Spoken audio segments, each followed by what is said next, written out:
আমাদের আশেপাশে এমন অনেক মানুষ আছেন যারা শুধুমাত্র আমাদের কাজের সমালোচনা করতে থাকেন। আমরা কি পরিস্থিতিতে রয়েছি বা কতটা কঠোর পরিশ্রম করছি তা দেখে না, শুধু আমাদের মনকে বিষিয়ে দেওয়ার চেষ্টা করে এবং আমাদের কাজে বাধা সৃষ্টি করে আমাদের জন্য প্রতিকূল পরিস্থিতি সৃষ্টি করে। নানাভাবে আমাদের কাজের সমালোচনা করে ছোট করার চেষ্টা করে, ফলে আমাদের মনোবল ভেঙে পড়ে এবং আমরা আমাদের লক্ষ্য থেকে পিছিয়ে পড়ি। মনে হয় যদি এমন সময় কেউ আমাদের পাশে থেকে আমাদের মনের জোর দিত তবে খুবই ভালো হতো। তেমনই একটি পরিস্থিতির শিকার হয়েছিল মোহন, আর তারপরে তার সাথে কি হলো জানবো আজকে এই ছোট্ট গল্পের মাধ্যমে। একদা একটি গ্রামে বাস করতেন মোহন। তিনি পেশায় ছিলেন একজন কৃষক। তিনি ছিলেন অত্যন্ত পরিশ্রমী ও সৎ। তার ভালো আচরণের কারণে গ্রামের সকলে তাকে চিনত এবং তার প্রশংসা করত। কিন্তু একদিন গভীর সন্ধ্যায় ক্ষেত থেকে কাজ করে বাড়ি ফিরে আসার সময় মোহন পথে লক্ষ্য করল কিছু লোক তাকে নিয়ে আলোচনা করছে।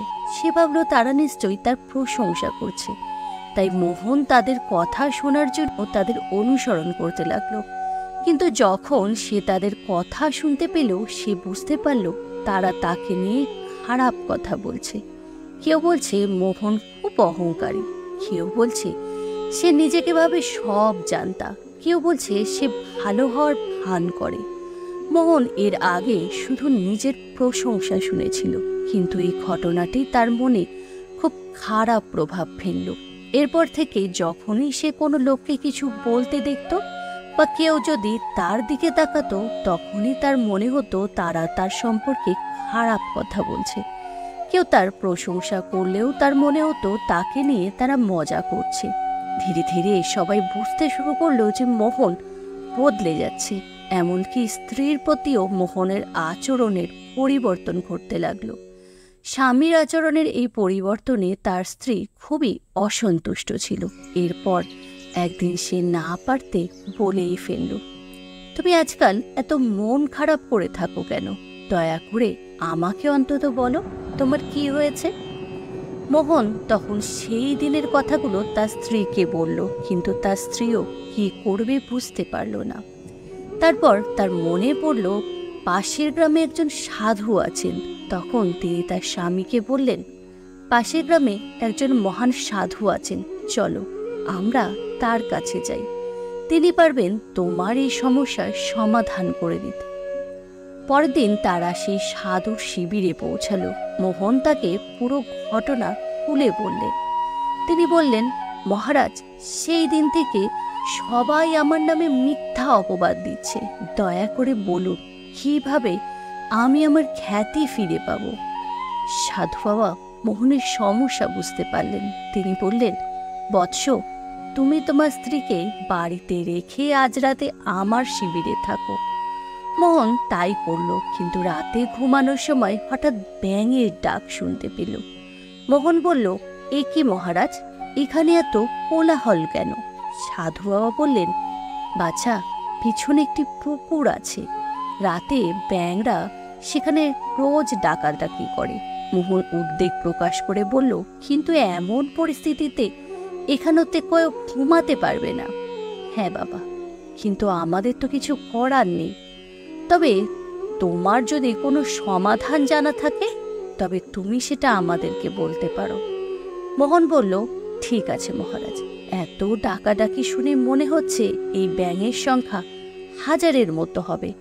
কাল আমি গ্রাম থেকে 50-60 জন মজুর এনে এদের ধরে অনেক দূরে নদীতে ছেড়ে দেব। পরের দিন মোহন মজুরদের নিয়ে খুব ভোরে সেখানে পৌঁছালো। সাধু বাবাও সেখানে দাঁড়িয়ে সব দেখছিলেন। সেই পুকুরটা খুবটা বড় ছিল না। 8-10 জন শ্রমিক চারদিক থেকে জাল ফেলে ব্যাঙ ধরতে লাগলো। কিছুক্ষণের মধ্যে সব ব্যাঙ ধরা পড়ল। মোহন দেখল খুব জোর 50-60টি ব্যাঙ ধরা পড়েছে। তখন সে সাধুকে বলল, মহারাজ, কাল রাতে তো এখানে হাজার হাজার ব্যাঙ ছিল, কিন্তু এখানে তো মাত্র কয়েকটা ব্যাঙ আছে, বাকিগুলো কোথায় গেল? সাধু বাবা গম্ভীর হয়ে বললেন, কোথাও যায়নি। তুমি গতকাল এই ব্যাঙগুলোর আওয়াজই শুনেছিলে। এই মুষ্টিমেয় ব্যাঙ এত আওয়াজ করছিল যে তুমি ভেবেছিলে হাজার হাজার ব্যাঙ ডাকছে। এইভাবে যখন তুমি মাত্র কয়েকজন লোককে তোমার সম্পর্কে খারাপ কথা বলতে শুনেছ, তখন তুমি এই একই ভুল করেছ। তুমি ভেবেছিলে সবাই তোমার সম্পর্কে খারাপ কথা বলছে। তবে সত্যটি হলো, যে লোকেরা তোমাকে নিয়ে খারাপ কথা বলেছে তারা এই ব্যাঙের মতোই মুষ্টিমেয় ছিল।